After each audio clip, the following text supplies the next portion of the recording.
নমস্কাৰ প্ৰিয় দৰ্শক সকলোকে পুনৰ এবাৰ আমাৰ এই চেনেলটোৰ নতুন এটা ভিডিঅ'ৰ মাজলৈ স্বাগতম জনাইছো। প্ৰিয় দৰ্শক, আমাৰ ঘৰৰ বাৰীত আশে-পাশে আমাৰ বিভিন্ন গছ-গছনি আছে। প্ৰিয় দৰ্শক, আপোনাৰ ঘৰলৈ যদি সঘনাই সাপ অহা যোৱা কৰি আছে, সাপে যদি আপোনাৰ ঘৰত অশান্তি দিছে, সাপৰ যদি আপুনি উপদ্ৰৱৰ পৰা ৰক্ষা পাব বিচাৰে, ঘৰলৈ যদি সাপ নহাটো কামনা কৰে, তেন্তে আপোনাৰ ঘৰৰ বাৰীত আপুনি ৰোপণ কৰক এই ৬জোপা গছৰ ভিতৰত যিকোনো এজোপা গছ হ'লেও। যদি আপুনি এই গছসমূহৰ ভিতৰত এজোপা গছ ৰোপণ কৰে, তেতিয়াহ'লে আপোনাৰ ঘৰলৈ ৭ জনমৰ বাবে কোনো ধৰণৰ একো প্ৰকাৰৰ সাপেই আহিব নোৱাৰে। যিকোনো সাপে আপোনাৰ ঘৰৰ বহু দূৰৰ পৰাই পলাই পতং দিব, ঘৰলৈ আহিবলৈকে ভয় কৰিব, আৰু আপোনাৰ ঘৰত কোনোদিন কেতিয়াও সাপে অশান্তি নিদিয়ে। আপুনি কোনো ভয় খাবলগীয়া নহয়। বহু লোকে ঘৰৰ আশে-পাশে সাপ দেখা পালে বহুত ভয় খায় আৰু চিঞৰ বাখৰ লগায়। গতিকে এনে পৰিস্থিতিত যদি আপোনাৰ ঘৰৰ বাৰীত আপুনি ৰোপণ কৰে এই ৬জোপা গছৰ ভিতৰত এজোপা গছ হ'লেও, তেতিয়াহ'লে আপুনি সাপৰ পৰা ৰক্ষা পাব পাৰিব। প্ৰিয় দৰ্শক, আমি আজিৰ ভিডিঅ'টোত ক'ব খোজা এই কেইজোপা গছ আপুনি পাৰিলে লগাবলৈ চেষ্টা কৰিব প্ৰতিজোপা গছেই। অৱশ্যে আপুনি সুফল পাব পাৰিব। প্ৰিয় দৰ্শক, পৃথিৱীত এনে কিছুমান গছ-গছনি আছে, যিবোৰ গছ-গছনি থাকিলে এখন ঘৰলৈ সাপ বা বিষাক্ত পোক-পৰুৱাই প্ৰৱেশ কৰিবলৈ ভয় খায়। আপোনাৰ ঘৰত যদি বাৰী নাই, নাইবা ঘৰৰ বাৰী সৰু, তেন্তে আপুনি এই গছসমূহ যিকোনো এটা টাবত হ'লেও আপুনি ৰাখিব পাৰিব।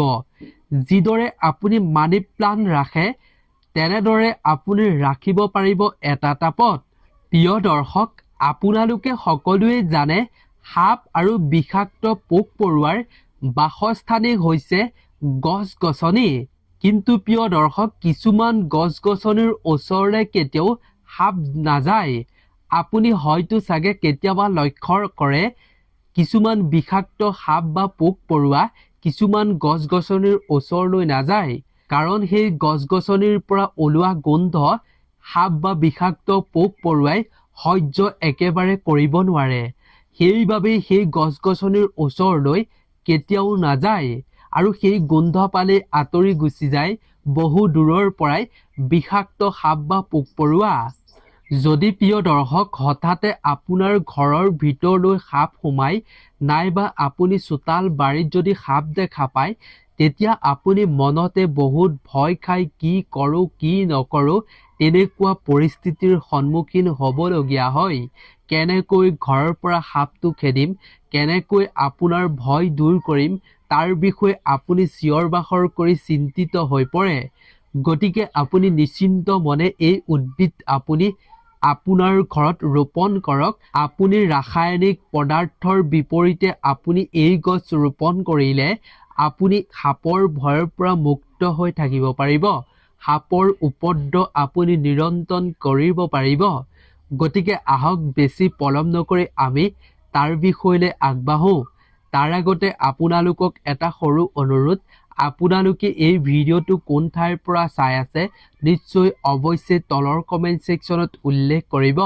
লগতে ভিডিঅ'টোত অৱশ্যে এটা লাইক কৰিব, যাতে আমি আপোনালোকৰ বাবে প্ৰতিদিনে এটা নজনা তথ্য সংগ্ৰহ কৰি ভিডিঅ'ৰ জৰিয়তে আপোনালোকৰ মাজলৈ আগবঢ়াব পাৰোঁ। সেইবাবে এটা লাইক কৰি মনোবল অৱশ্যে বঢ়াব। প্ৰিয় দৰ্শক, ১ নম্বৰতে হৈছে লেমন গ্ৰাছ। আপোনাৰ ঘৰৰ বাৰীত নাইবা আপুনি যদি লেমন গ্ৰাছ আপুনি এটা পাত্ৰতো ৰোপণ কৰিব পাৰে। এই ঘাঁহনি গছজোপাৰ পৰা ওলোৱা গোন্ধ সাপে সহ্য কৰিব নোৱাৰে, আৰু এই ঘাঁহনি গছজোপা যদি আপুনি এটা পাত্ৰত ৰোপণ কৰি ৰাখে, তেতিয়া আপোনাৰ ঘৰলৈ সাপ কেতিয়াও নাহে। ইয়াৰ গোন্ধ বহু দূৰলৈকে যায়, আৰু এই গোন্ধ সাপে কোনো কাৰণতে সহ্য কৰিব নোৱাৰে। লগতে প্ৰিয় দৰ্শক লেমন গাছে সাপৰ লগতে বিষাক্ত পোক পৰুৱা আৰু মহকো দূৰ কৰাত সহায় কৰে। এই লেমন গাছ ঘৰত থাকিলে সাপৰ লগতে পোক পৰুৱা মহো ঘৰলৈ নাহে। গতিকে আপুনি লেমন গাছ আপোনাৰ ঘৰৰ বাৰীত নাইবা এটা পাত্ৰত ৰোপণ কৰিবলৈ চেষ্টা কৰিব। যিদৰে ঘৰত তুলসী গছ নাইবা মানি প্লাণ্ট ৰোপণ কৰে ঠিক সেইদৰেও আপুনি এটা পাত্ৰত ৰোপণ কৰিব পাৰে। এইবাৰ আমি জানো আহক 2 নম্বৰৰ গছজোপাৰ বিষয়ে। 2 নম্বৰৰ গছজোপা হৈছে হালধি গছ। সাপ বিকৃত কৰাৰ প্ৰথম ফলদায়ক আৰু প্ৰাকৃতিক ব্যৱহাৰিক উপায়ৰ ভিতৰত এটা হ'ল হালধি গছ। প্ৰিয় দৰ্শক, এই উদ্ভিদজোপাত ছালফনিক এচিড থাকে। ইয়াৰ প্ৰবল আৰু তিতা গোন্ধ সাপে একেবাৰে ভাল নাপায়।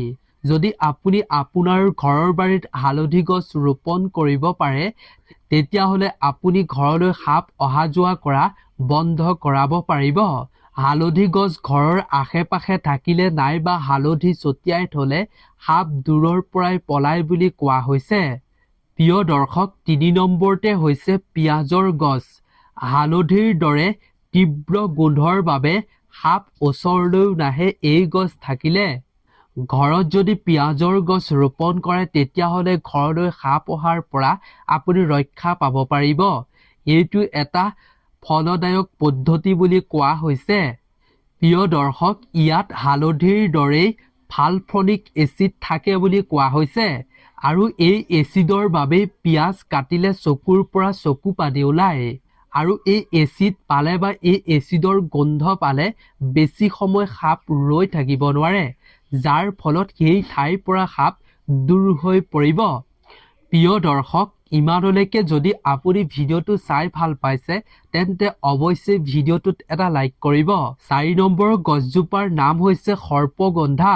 প্ৰিয় দৰ্শক, এই গছ সাপৰ নাম হোৱাৰ বাবে সাপৰ এই গছ শত্ৰু হয়। এই গছৰ নাম সৰ্পগন্ধা, গতিকে সাপৰ শত্ৰু। এই গছজোপা অৰ্থাৎ এই উদ্ভিদজোপাৰ শিপা হালধীয়া বা বাদামী ৰঙৰ হয়। ইয়াৰ উপৰিও এই গছজোপাৰ পাতবোৰ উজ্জ্বল সেউজীয়া ৰঙৰ হয়। কোৱা হৈছে যে এই উদ্ভিদৰ গোন্ধ ইমানেই বেয়া যে এই উদ্ভিদৰ গোন্ধ সাপৰ বাবে অসহ্যকাৰক। এই গোন্ধ পোৱাৰ লগে লগে সাপ কেতিয়াও ঘৰলৈ নাহে আৰু দূৰৰ পৰাই সাপ পলাবলৈ আৰম্ভ কৰিব। কেতিয়াও ঘৰলৈ সাপ নাহে এই গছ ঘৰত থাকিলে, এই গছৰ গোন্ধ পালে। গতিকে আপুনিও যদি সঁচা অৰ্থে ঘৰলৈ সাপ অহাটো বন্ধ কৰিব বিচাৰে, সাপৰ উপদ্ৰৱ নাইকিয়া কৰিব বিচাৰে, তেন্তে আপুনি সৰ্পগন্ধা গছ ঘৰত ৰোপণ কৰিবলৈ চেষ্টা কৰিব। এইবাৰ জানো আহক 5 নম্বৰৰ গছজোপাৰ বিষয়ে। 5 নম্বৰৰ গছজোপা হৈছে তুলসী গছ। তুলসী গছ অসমৰ প্ৰায় সকলোৰে ঘৰতে থাকে। প্ৰিয় দৰ্শক, এই তুলসী গছৰ গোন্ধও সাপে একেবাৰে সহ্য কৰিব নোৱাৰে বুলি কোৱা হৈছে। আপুনি কেতিয়াবা লক্ষ্য কৰিবচোন, তুলসী গছজোপাৰ ওচৰলৈ কেতিয়াও সাপ প্ৰৱেশ নকৰে। এই উদ্ভিদ বহুতো গুণেৰে ভৰপূৰ, লগতে এই উদ্ভিদৰ গোন্ধ সাপে সহ্য কৰিব নোৱাৰে। কেতিয়াবা আপুনি যদি লক্ষ্য কৰে তেতিয়া নিশ্চয় জানিব পাৰিব যে তুলসী গছৰ ওচৰলৈ কোনো কাৰণতে কোনো ধৰণৰ সাপ প্ৰৱেশ নকৰে, কাৰণ সেই গোন্ধ সাপৰ বাবে অসহ্যকাৰক, সহ্য কৰিব নোৱাৰে সাপে। গতিকে ইয়াৰ বাবে আপুনি এটা পাত্ৰত আপোনাৰ ঘৰ খিৰিকী নাইবা দৰ্জাৰ সন্মুখত এটা পাত্ৰত তুলসী গছ ৰোপণ কৰি ৰাখিব পাৰে। 6 নম্বৰৰ গছজোপা হৈছে কেকটাছ গছ। প্ৰিয় দৰ্শক, ঘৰৰ কাষতে এজোপা আপুনি কেকটাছ গছ ৰোপণ কৰিব পাৰে। এই গছজোপা খিৰিকী বা বেলকনিতো আপুনি ৰাখিব পাৰে। ঘৰৰ আশে-পাশে আপুনি কেতিয়াও সাপ দেখা নাপায় এই গছ ৰোপণ কৰিলে। ইয়াৰ গোন্ধত কেতিয়াও সাপ সোমাব নোৱাৰে। সাপৰ বাবে এই গছৰ গোন্ধ একেবাৰে অসহ্যকাৰক। দূৰৰ পৰাই দূৰ হৈ থাকে এই গছ ঘৰত থাকিলে সাপ। 7 নম্বৰতে হৈছে প্ৰিয় দৰ্শক, ঘৰত নাৰ্জী ফুলৰ গছ থাকিলেও বাৰীত থাকিলেও আপোনাৰ ঘৰলৈ সহজতে কোনো ধৰণৰ সাপ প্ৰৱেশ কৰিব নোৱাৰে। নাৰ্জী ফুলৰ গোন্ধ সাপৰ বাবে অসহ্যকাৰক। নাৰ্জী ফুল আপোনাৰ ঘৰত থাকিলে আপোনাৰ ঘৰখন বাৰীখনো অতি শুৱনি পৰিৱেশ হৈ থাকিব। গতিকে ৰোপণ কৰিবলৈ চেষ্টা কৰিব। ইয়াৰ শিপাৰ পৰা নিৰ্গঠিত হোৱা প্ৰাকৃতিক ৰাসায়নিক পদাৰ্থই সাপকে ধৰি বহুতো পোক পৰুৱাক আঁতৰাই ৰখাত সহায় কৰে। গতিকে অতি ফলদায়ক ঘৰত নাৰ্জী ফুলৰ গছ থাকিলেও গতিকে এই 7জোপা গছৰ ভিতৰত আপুনি এজোপা হ'লেও ঘৰত গছ অৱশ্যে ৰোপণ কৰিব। তেতিয়া আপুনি নিশ্চিন্ত মনে সাপৰ ভয়ৰ পৰা মুক্ত হৈ থাকিব পাৰিব। গতিকে এই ভিডিঅ'টো ইমানেই আছিল। আশা কৰোঁ ভিডিঅ'টো চাই নিশ্চয় ভাল পালে। যদি ভাল পালে তেন্তে আপোনাৰ আত্মীয় স্বজনৰ লগতো যিমান পাৰে সিমান শ্বেয়াৰ কৰিব, যাতে সকলোৱে এই কথাসমূহ জানি উপকৃত হ'ব পাৰে আৰু সাপৰ ভয়ৰ পৰা মুক্ত হৈ থাকিব পাৰে। গতিকে আজিৰ ভিডিঅ'টোৰ পৰা আমি বিদায় লৈছোঁ। আপোনালোক সকলো ভালে থাকক, সুস্থ থাকক, তাৰেই আমিও কামনা কৰিছোঁ। ধন্যবাদ।